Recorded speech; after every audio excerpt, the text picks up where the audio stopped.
Hello students, इससे पहली वाली वीडियो में आप जो है बिजनेस इन्वायरमेंट का मीनिंग पढ़ चुके हैं और आज जो है हम स्टार्ट करेंगे फीचर्स ऑफ बिजनेस इन्वायरमेंट के साथ।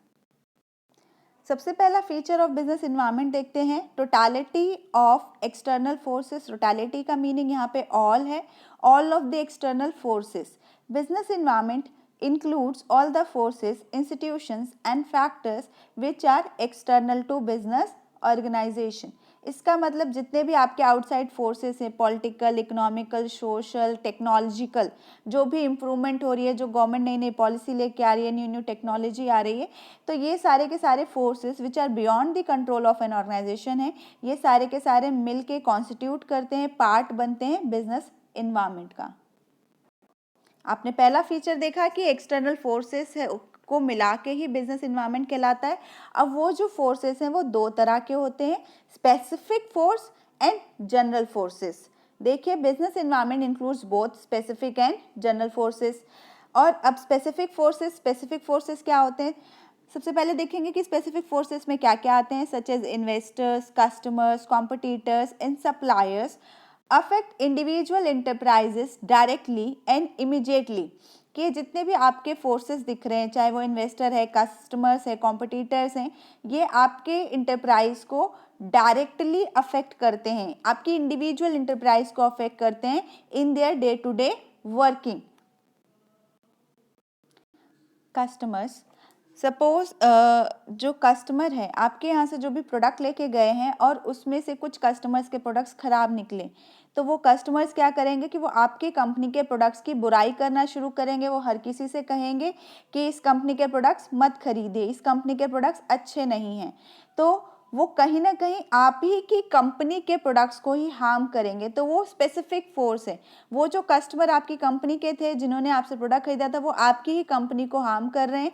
इसी तरीके से अगर कॉम्पिटिटर्स की बात की जाए कि सपोज आपकी एक शॉप है एक पर्टिकुलर स्पेस पे और उसी के सामने एक और शॉप आके खुल जाती है, तो यानी कि उस एरिया में पहले आपकी ही सिंगल शॉप थी जिससे सारे कस्टमर्स आपके प्रोडक्ट्स खरीद रहे थे, आपसे खरीद रहे थे, लेकिन अब जो है एक और नया कॉम्पिटिटर आ गया है, तो कस्टमर्स जो है वो उस कॉम्पिटिटर के पास भी जाके प्रोडक्ट खरीद सकते हैं। तो ये आपके लिए थ्रेट है जो कि एकदम आपके नियर बाय आपके पास आ गया है। आपका जो कॉम्पिटिटर है वो आपके सामने ही उसने शॉप खोली है, तो ये आपको डायरेक्ट आपकी डे टू डे वर्किंग और आपकी इंटरप्राइज को डायरेक्टली अफेक्ट कर रहा है। तो ये एक स्पेसिफिक फोर्स है।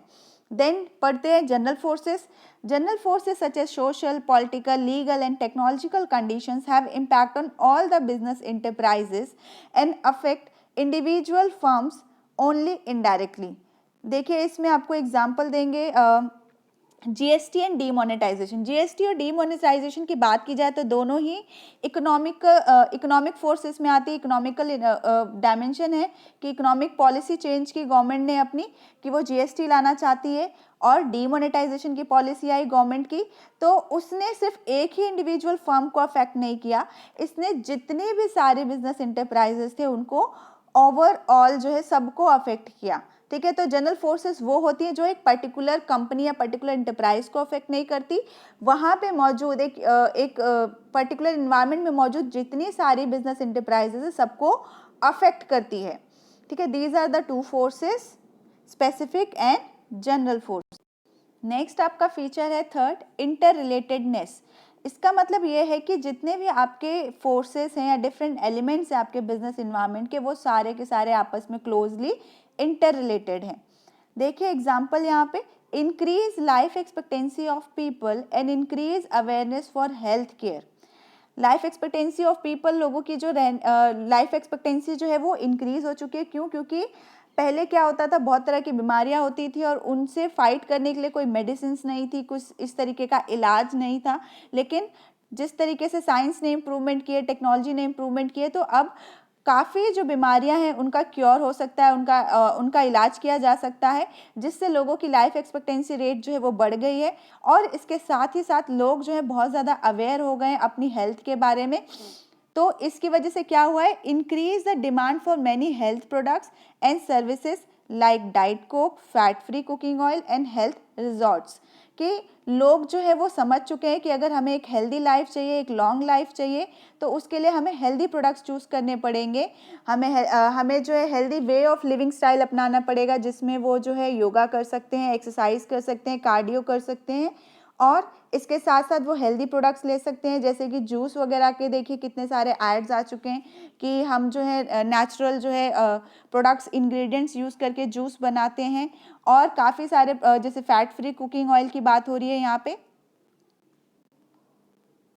इसमें आपने सफोला का ऐड देखा होगा कि आपके कोलेस्ट्रॉल को कम करे और आपकी लाइफ को जो है इम्प्रूव करे। ठीक है, तो इस तरीके से काफ़ी सारी चीज़ें आ गई, क्योंकि लोग बहुत अवेयर हो चुके हैं, हेल्थ के बारे में अवेयर है, तो इसलिए उसके अकॉर्डिंग मार्केट में नए नए प्रोडक्ट्स आ चुके हैं। तो then next feature is dynamic nature.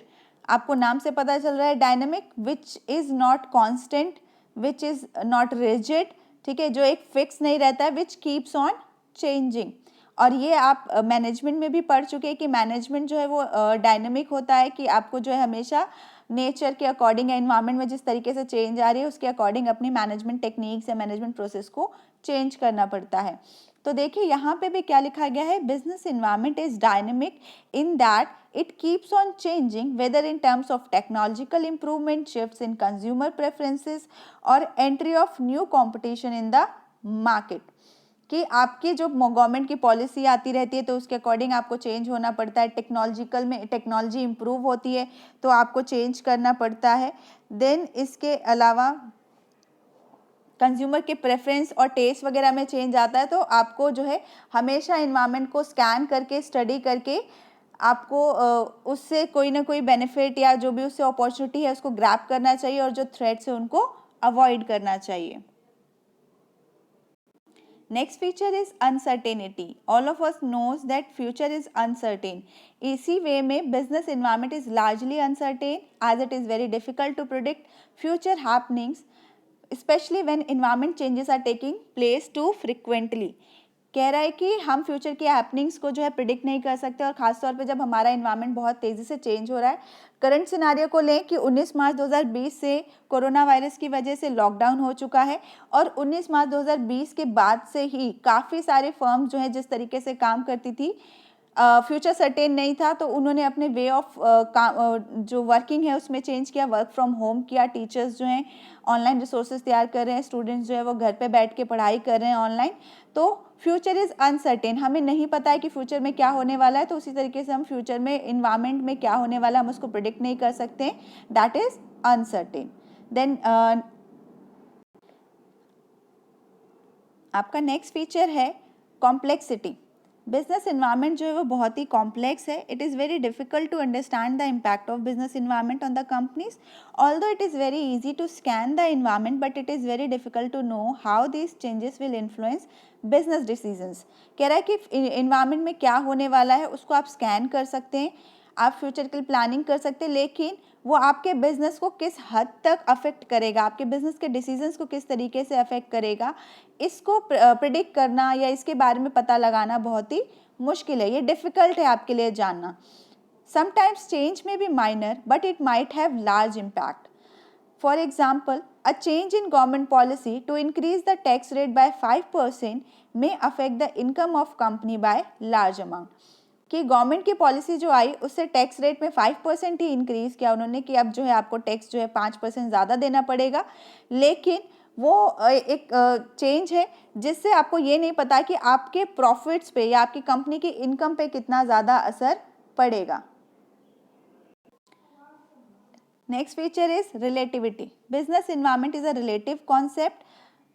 देखिए, बिजनेस इन्वायरमेंट में जो चेंजेस होते हैं वो अलग अलग इंटरप्राइजेस को अलग अलग तरीके से अफेक्ट करते हैं, जिसमें इसको समझने के लिए हम अपना बी एग्जाम्पल देखते हैं।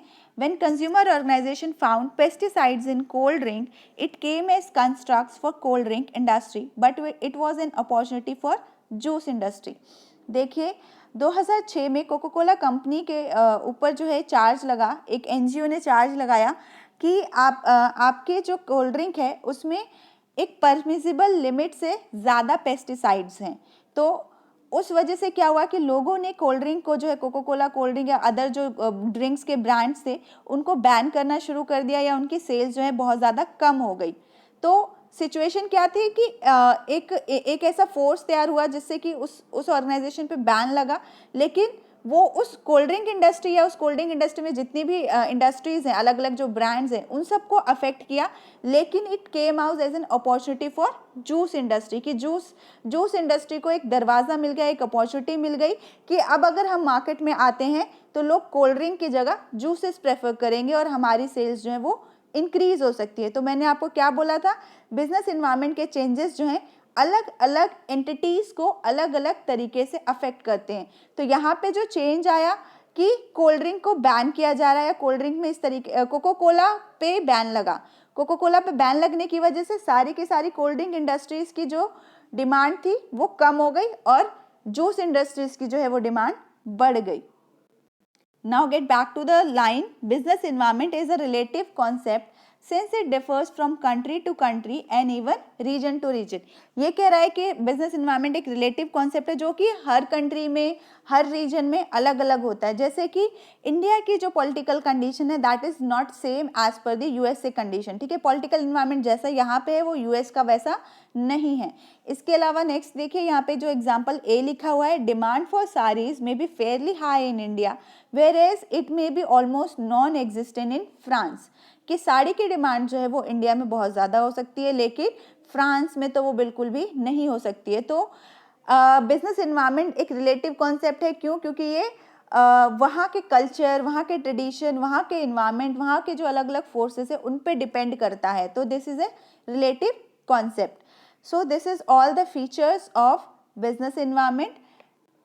Now, thank you.